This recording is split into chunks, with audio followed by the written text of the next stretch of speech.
Noon. My name is Luke, and today I'm going to read one of my favorite books to you. Kurt Vonnegut's Slapstick, or Lonesome No More. God, I love this book so much. Call me but love, and I'll be new baptized. Romeo. To whom it may concern, it is springtime. It is late afternoon. Smoke from a cooking fire on the terrazzo floor of the lobby of the Empire State Building on the island of Death floats out over an ailanthus jungle which 34th Street has become. The pavement on the floor of the jungle is all crinkum-crankum, heaved this way and that by frost heaves and roots. There is a small clearing in the jungle. A blue-eyed, lantern-jawed old white man, who is 2 meters tall and 100 years old, sits in the clearing on what was once the back seat of a taxicab. I am that man. My name is Dr. Wilbur Daffodil 11 Swain. I am barefoot. I wear a purple toga made from draperies found in the ruins of the Americana Hotel. I am a former president of the United States of America. I was the final president, the tallest president, and the only one to have ever been divorced while occupying the White House. I inhabit the first floor of the Empire State Building with my 16-year-old granddaughter, who is Melody Oriel II van Peterswald, and with her lover, Isadora Raspberry 19 Cohen. The three of us have the building all to ourselves. Our nearest neighbor is 1.5 kilometers away. I have just heard one of her roosters crow. Our nearest neighbor is Vera Chipmunk 5 Zappa, a woman who loves life and is better at it than anyone I ever knew. She is a strong and warm-hearted and hard-working farmer in her early 60s. She is built like a fire plug.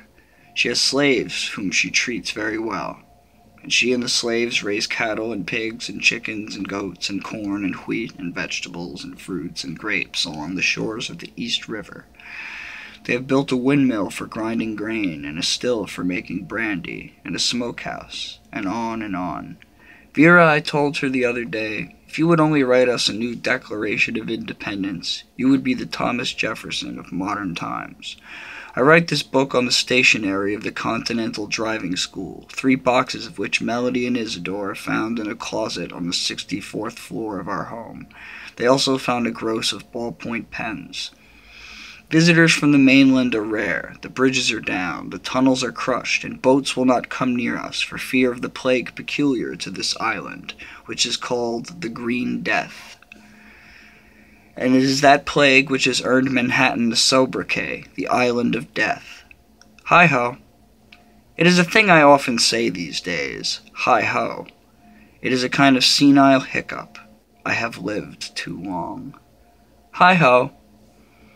The gravity is very light today. I have an erection as a result of that. All males have erections on days like this.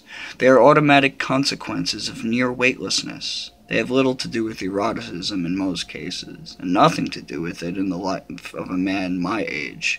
They are hydraulic experiences, the result of confused plumbing, and little more. Hi-ho. The gravity is so light today that I feel as though I may scamper to the top of the Empire State Building with a manhole cover and fling it into New Jersey.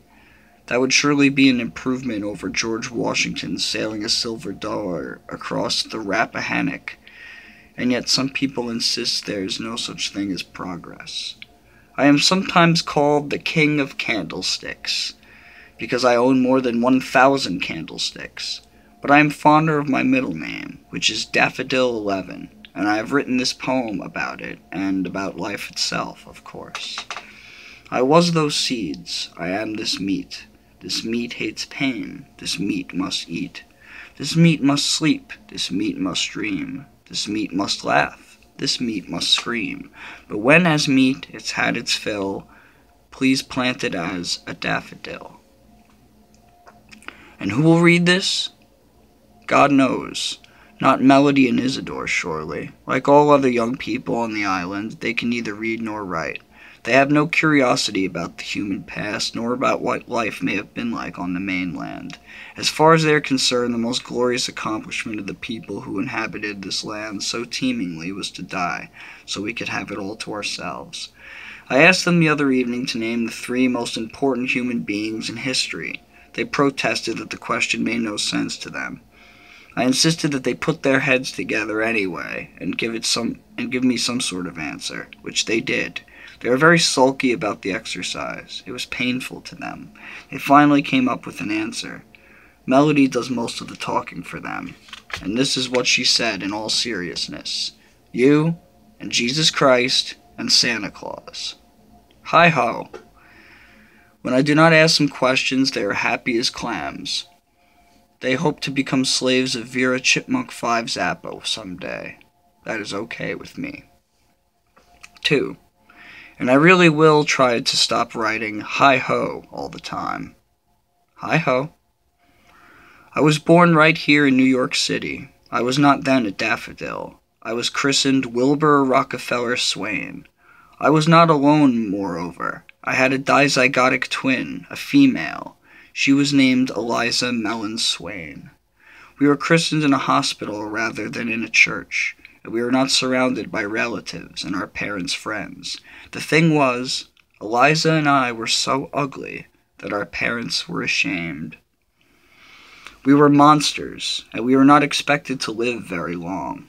We had 6 fingers on each little hand, and 6 toes on each little footsie. We had supernumerary nipples as well, 2 of them apiece. We were not Mongolian idiots, although we had the coarse black hair typical of Mongoloids. We were something new. We were Neanderthaloids. We had the features of adult, fossil human beings, even in infancy. Massive brow ridges, sloping foreheads, and steam-shovel jaws. We were supposed to have no intelligence, and to die before we were 14. But I am still alive and kicking, thank you. And Eliza would be too, I'm certain, if she had not been killed at the age of 50, in an avalanche on the outskirts of the Chinese colony on the planet Mars. Hi-ho. Our parents were 2 silly and pretty and very young people named Caleb Mellon Swain and Letitia Vanderbilt Swain. Nay, Rockefeller. They were fabulously well-to-do, and descended from Americans who had all but wrecked the planet with a form of idiot's delight, obsessively turning money into power, and then power back into money again, and then money back into power again. But Caleb and Letitia were harmless themselves. Father was very good at backgammon and so-so at color photography, they say. Mother was active in the National Association for the Advancement of Colored People. Neither worked. Neither was a college graduate, though both had tried. They wrote and spoke nicely. They adored each other. They were humble about having done so poorly in schools. They were kind. And I cannot fault them for being so shattered by having given birth to monsters. Anyone would have been shattered by giving birth to Eliza and me. And Caleb and Letitia were at least as good at parenting as I was. When my turn rolled around, I was wholly indifferent to my own children, although they were normal in every way. Perhaps I would have been more entertained by my children if they had been monsters like Eliza and me. Hi-ho. Young Caleb and Letitia were advised not to break their hearts and risk their furniture by attempting to raise Eliza and me in Turtle Bay. We were no more true relatives of theirs, their advisors said, than baby crocodiles. Caleb's and Letitia's response was humane. It was also expensive and gothic in the extreme. Our parents did not hide us in a private hospital for cases such as ours. They entombed us instead in a spooky old mansion, which they had inherited, in the midst of 200 acres of apple trees on a mountain top near the hamlet of Galen, Vermont. No one had lived there for 30 years. Carpenters and electricians and plumbers were brought in to turn it into a sort of paradise for Eliza and me. Thick rubber padding was put under all the wall-to-wall carpets, so we would not hurt ourselves in case we fell.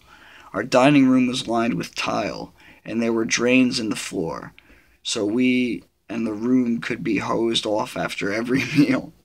More important, perhaps, were two chain-link fences which went up. They were topped with barbed wire. The first enclosed the orchard. The second separated the mansion from the prying eyes of the workmen who had to be let in through the first from time to time in order to look after the apple trees. Hi-ho. A staff was recruited from the neighborhood. There was a cook, there were two cleaning women, and a cleaning man. There were two practical nurses who fed us and dressed us and undressed us and bathed us. The one I remember best is Withers Witherspoon, a combination guard, chauffeur, and handyman. His mother was a Withers. His father was a Witherspoon. I am dying of thirst. Thank God there's still some. Jesus. Okay.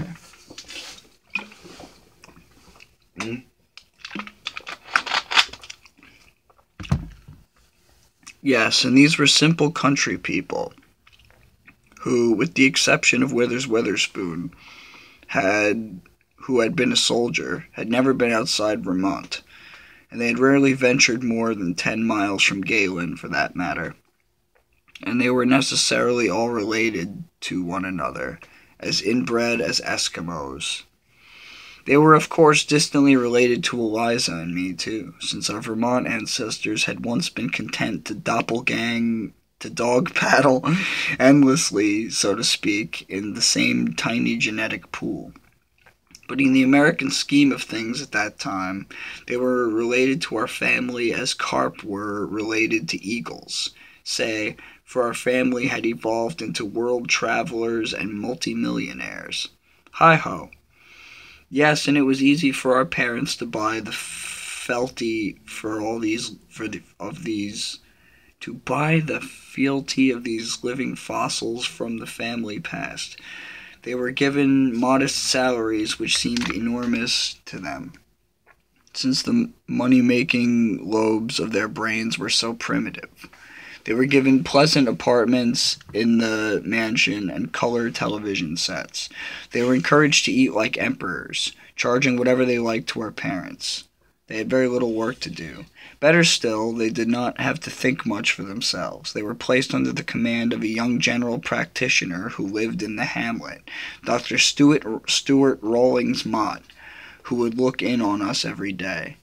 Dr. Mott was a Texan, incidentally, a melancholy and private young man.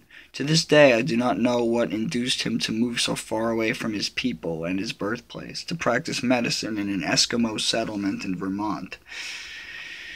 As a curious footnote in history, and probably meaningless one, the grandson of Dr. Mott would become the King of Michigan during my second term as President of the United States. I must hiccup again. Hi-ho. I swear if I live to complete this autobiography, I will go through it again and cross out all the hi-hos. Hi-ho! Yes, and there was an automatic sprinkler system in the mansion, and burglar alarms on the windows and doors and skylights. And when we grew older and uglier and capable of breaking arms or tearing heads off, a great gong was installed in the kitchen. This was connected to cherry-red push-buttons in every room, and at regular intervals down every corridor. The buttons glowed in the dark. The button was to be pushed only if Eliza or I began to toy with murder. Hi-ho. 3. Father went to Galen with a lawyer and a physician and an architect to oversee the refurbishing of the mansion for Eliza and me, and the hiring of the servants and Dr. Mott. Mother remained here in Manhattan, in their townhouse in Turtle Bay. Turtles, in great profusion, incidentally, have returned to Turtle Bay. Vera Chipmunk 5 Zappa's slaves like to catch them for soup. Hi-ho. It was one of the few occasions, except for Father's death, when Mother and Father were separated for more than a day or two, and Father wrote a graceful letter to Mother from Vermont, which I found in Mother's bedside table after Mother died. It may have been the whole of their correspondence by mail. My dearest Tish, he wrote, our children will be very happy here. We can be proud. Our architect can be proud. The workmen can be proud. However short our children's lives may be, We have given them the gifts of dignity and happiness. We have created a delightful asteroid for them, a little world with only one mansion on it, and otherwise covered with apple trees. Then he returned to an asteroid of his own, in Turtle Bay. He and Mother, thereafter, again on the advice of physicians, would visit us once a year, and always on our birthday. Their brownstone still stands, and it is still snug and weather-tight. It is there that our nearest neighbor, Vera Chipmunk 5 Zappa, now quarters her slaves. And when Eliza and Wilbur die and go to heaven at last, our father's letter went on, we can lay them to rest among their Swain ancestors in the private family cemetery out under the apple trees. Hi-ho. As for who was already buried in that cemetery, which was separated from the mansion by a fence, they were mostly Vermont apple farmers and their mates and offspring, people of no distinction. Many of them were no doubt nearly as illiterate and ignorant as Melody and Isidore. That is to say, they were innocent great apes, with limited means for doing mischief, which, in my opinion, as an old man, is all that human beings were ever meant to be. Many of the tombstones in the cemetery had sunk out of sight or capsized. Weather had dimmed the epitaphs of those which still stood. But there was one tremendous monument, with thick granite walls, a slate roof, and great doors, which would clearly last past Judgment Day. It was the mausoleum of the founder of the family's fortune and the builder of our mansion, Professor Elihu Roosevelt Swain. Professor Swain was by far the most intelligent of all our known ancestors, I would say. Rockefellers, DuPonts, Mellons, Vanderbilts, Dodges, and all. He took a degree from the Massachusetts Institute of Technology at the age of 18, and went on to set up the Department of Civil Engineering at Cornell University at the age of 22. By that time, he already had several important patents on railroad bridges and safety devices, which alone would soon have made him a millionaire. But he was not content, so he created the Swain Bridge Company, which designed and supervised the construction of half the railroad bridges in the entire planet. He was a citizen of the world. He spoke many languages and was the personal friend of many heads of state. But when it came time to build a place of his own, he placed it among his ignorant ancestors' apple trees. And he was the only person who loved the barbarous pile until Eliza and I came along. We were so happy there.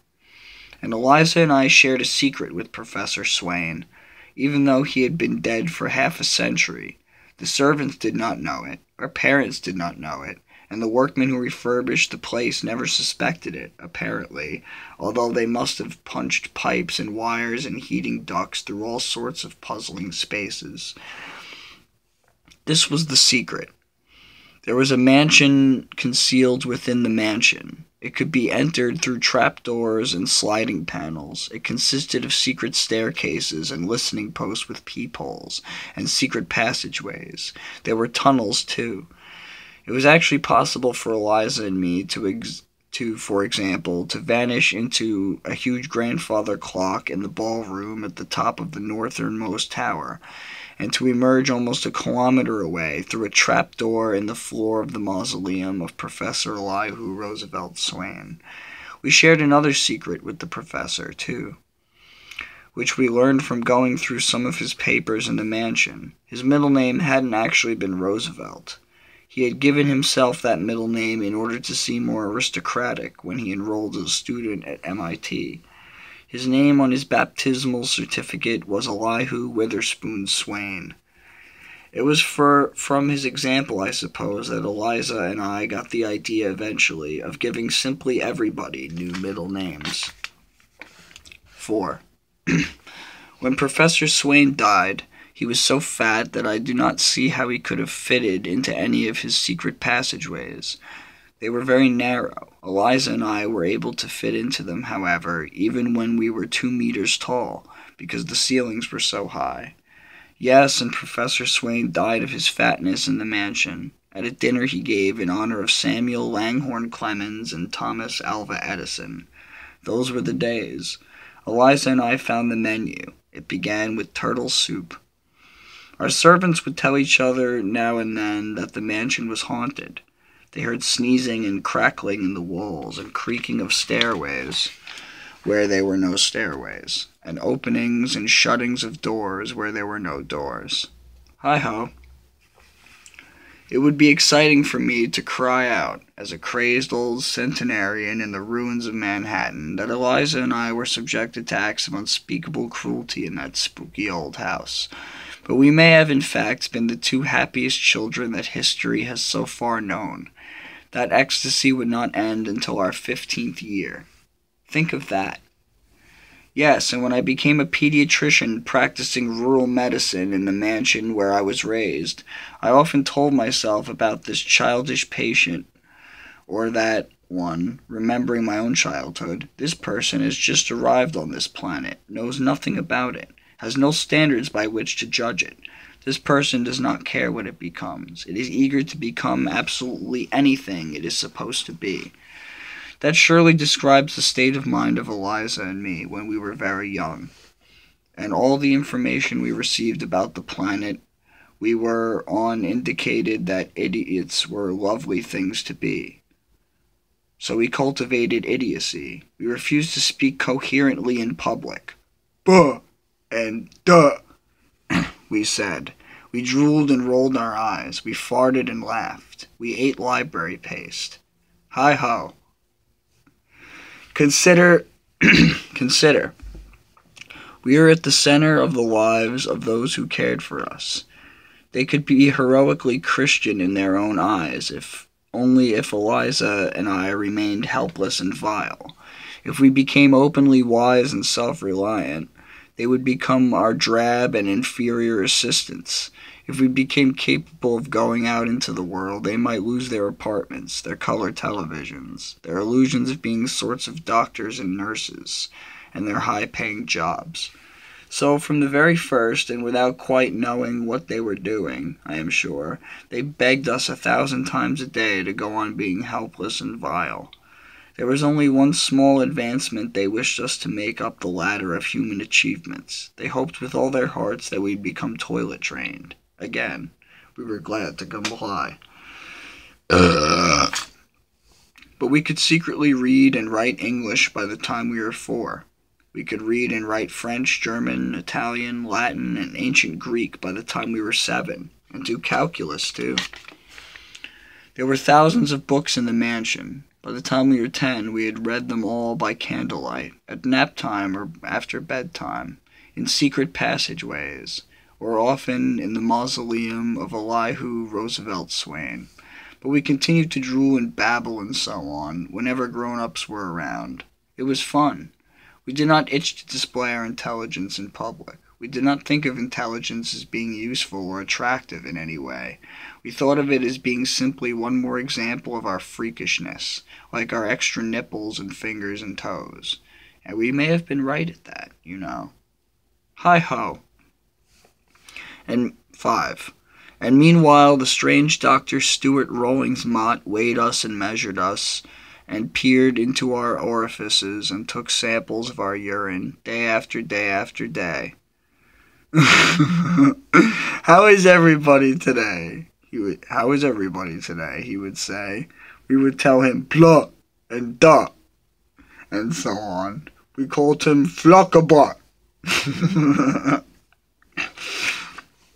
And we ourselves did all we could to make each day exactly like the one before. Whenever Fluckabot congratulated us on our healthy appetites and regular bowel movements, for example, I would invariably stick my thumbs in my ears and waggle my fingers, and Eliza would hoist her skirt and snap the elastic at the waist of her pantyhose. Eliza and I believed then what I believe even now, that life can be painless, provided that there is sufficient peacefulness for a dozen or so rituals to be repeated simply endlessly. Life, ideally, I think, should not be like the minuet or the Virginia reel or the turkey trot, something easily mastered at a dancing school. I teeter even now between thinking that Dr. Mott loved Eliza and me and knew how smart we were and wished to protect us from the cruelties of the outside world, and thinking that he was comatose. After Mother died, I discovered that the linen chest at the foot of her bed was crammed with packets of Dr. Mott's bi-weekly reports on the health of Eliza and me. He told of the ever greater quantities of food being consumed and then excreted. He spoke, too, of our unflagging cheerfulness and our natural resistance to common diseases of childhood. The sorts of things he reported, in fact, were the sorts of things a carpenter's helper would have no trouble detecting, such as that, at the age of 9, Eliza and I were over 2 meters tall. No matter how large Eliza and I became, though, one figure remained constant in his reports. Our mental age was between 2 and 3. Hi-ho! Flockabut, along with my sister, of course, is the only few people I am really hungry to see in the afterlife. I am dying to ask him what he really thought of us as children, how much he suspected, how much he really knew. Eliza and I must have given him thousands of clues as to our intelligence. We weren't the cleverest of deceivers. We were only children, after all. It seems probable to me that when we babbled in his presence, we used words from some foreign language which he could recognize. He may have gone into the library of the mansion, which was of no interest to the servants, and found the books somehow disturbed. He may have discovered the secret passageways himself, through some accident. He used to wander around the house a great deal after he was through with us, I know, explaining to the servants that his father was an architect. He may have actually gone into the secret passageways and found books we were reading in there, and seen that the floors were spattered with candle wax. Who knows? I would like to know, too, what his secret sorrow was. Eliza and I, when we were young, were so wrapped up in each other that we rarely noticed the emotional condition of anybody else. But we were surely impressed by Dr. Mott's sadness, so it must have been profound. I once asked his grandson, the King of Michigan, Stuart Oriole II Mott, if he had any idea why Dr. Mott had found life to be so much of a crushing affair. Gravity hadn't yet turned mean, I said. The sky had not yet turned from blue to yellow, never to be blue again. The planet's natural resources had yet to come to an end. The country had not yet been depopulated by Albanian flu and the Green Death. Your grandfather had a nice little car and a nice little house and a nice little practice and a nice little wife and a nice little child, I said to the king, and yet he used to mope so. My interview with the king took place, incidentally, in his palace on Lake Maxinkuckee in northern Indiana, where Culver Military Academy had once stood. I was still nominally the President of the United States of America, but I had lost control of everything. There wasn't any Congress anymore, or any system of federal courts, or any treasury or army of any kind, or any of that. There were probably only 800 people left in all of Washington, D.C. I was down to the one employee when I paid my respects to the king. Hi-ho. He asked me if I regarded him as an enemy, and I had said, "Heavens, no, your highness. I am delighted that someone of your caliber has brought law and order to the Middle West." He grew impatient with me when I pressed him to tell me more about his grandfather, Dr. Mott. "Christ," he said, "what American knows anything about his grandparents?" He was a skinny and supple and ascetic, a young soldier saint in those days. My granddaughter Melody would come to know him when he was an obscene voluptuary, a fat old man in robes encrusted with precious stones. He was wearing a simple soldier's tunic without any badges of rank when I met him. As for my costume, it was appropriately clownish. A top hat, a clawhammer coat, and striped pants. A pearl gray vest with matching spats. a soiled white shirt with a choke collar and tie. The belly of my vest was festooned with a gold watch chain, which had belonged to John D. Rockefeller, the ancestor of mine who founded Standard Oil. Dangling from the watch chain was my Phi Beta Kappa key from Harvard and a miniature plastic daffodil. My middle name had by then been legally changed from Rockefeller to Daffodil 11.